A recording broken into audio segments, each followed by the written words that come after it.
The Iowa City School District is closing an education center. How will the community react? And later, a respiratory specialist at the University of Iowa is using a new treatment for bronchitis. We have our first courtside episode of the season where I'll break down Iowa's Big Ten opener against Wisconsin. Some showers may be coming down tomorrow. Stay tuned for the full story and weather. All that and more coming up on this Friday, November 30th edition of DITV. Don't go anywhere, DITV starts right now.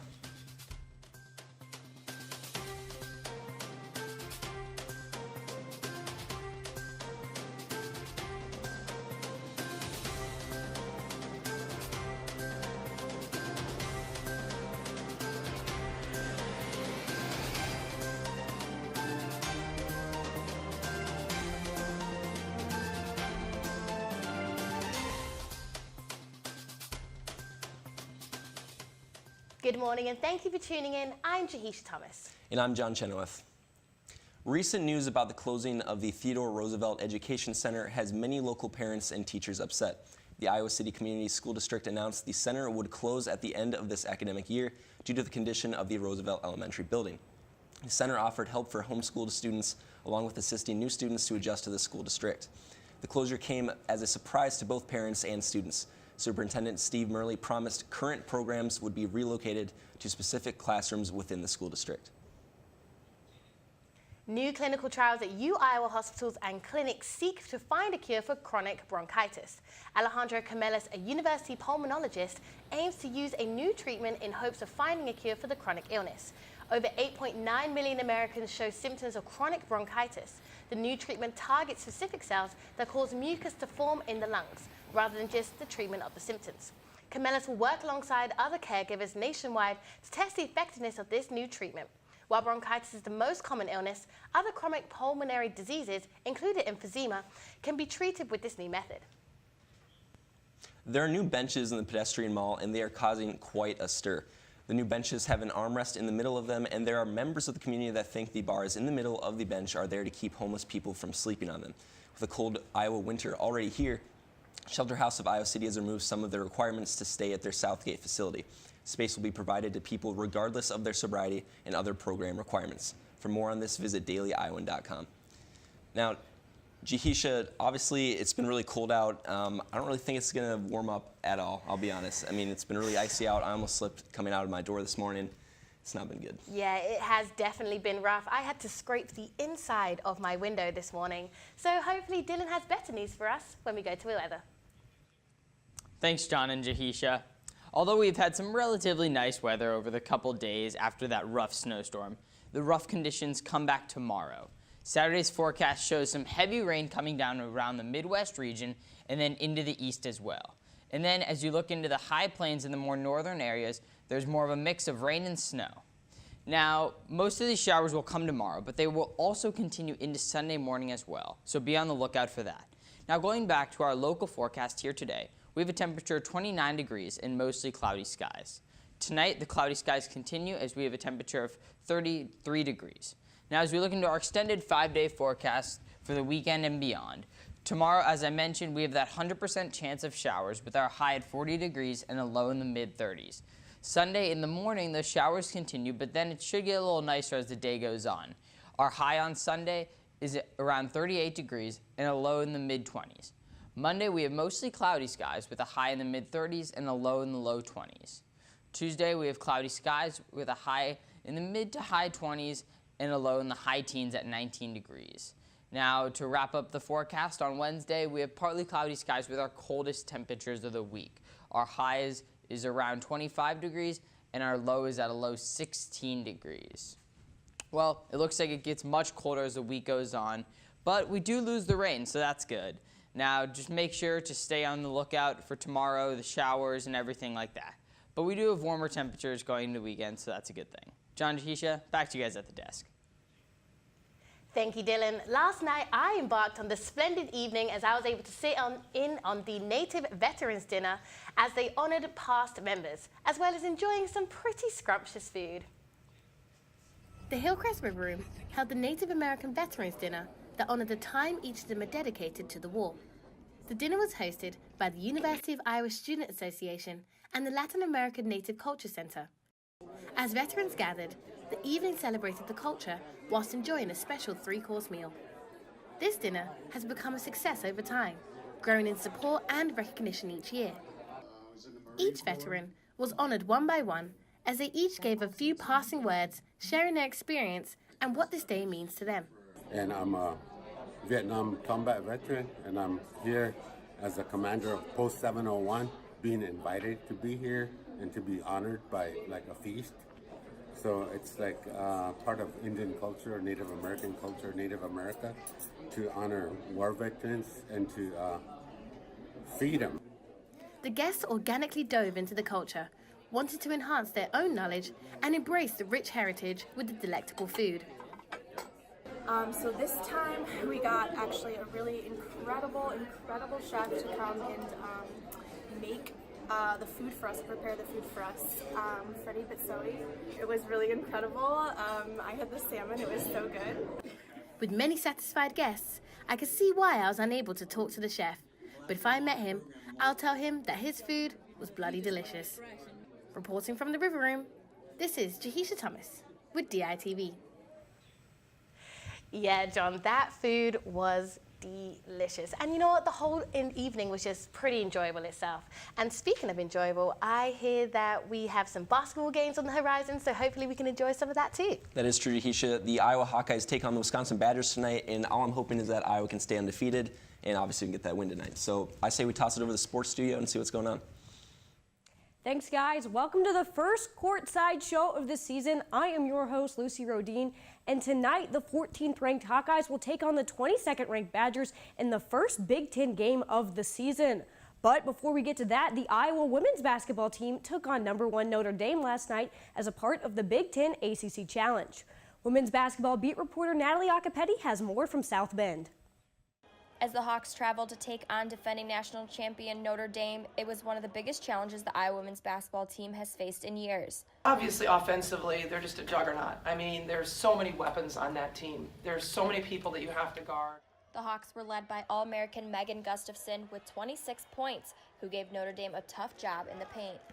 Really, she's a hell of a player. I mean, she's an All-American. She is somebody that gave us fits inside, 26 points, 10 rebounds. I mean, she's just a great player. Really, really tough matchup for us. We really struggled to guard her.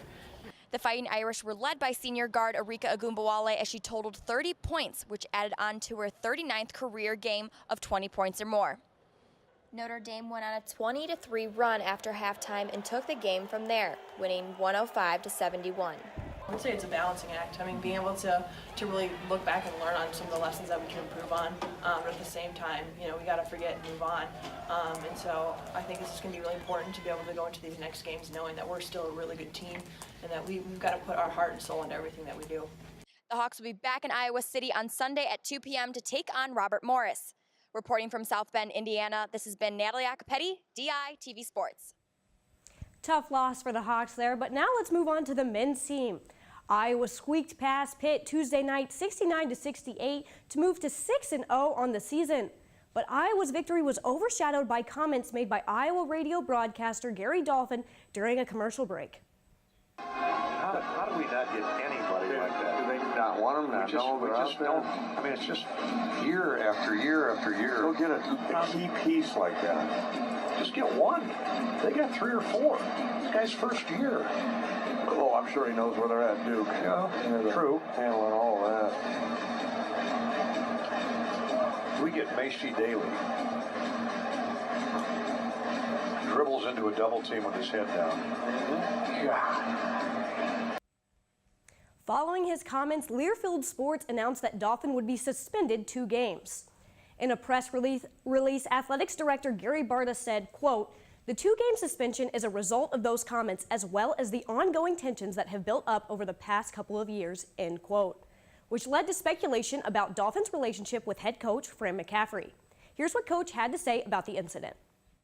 You know, I think it's fairly well known. We've had some issues, but, you know, we've gotten along fine. I'm disappointed in him, but, you know, we've gotten along fine before. When one of our own attacks one of our players the way he did, it's inexcusable. And, you know, it's over. We dealt with it, and we're moving on.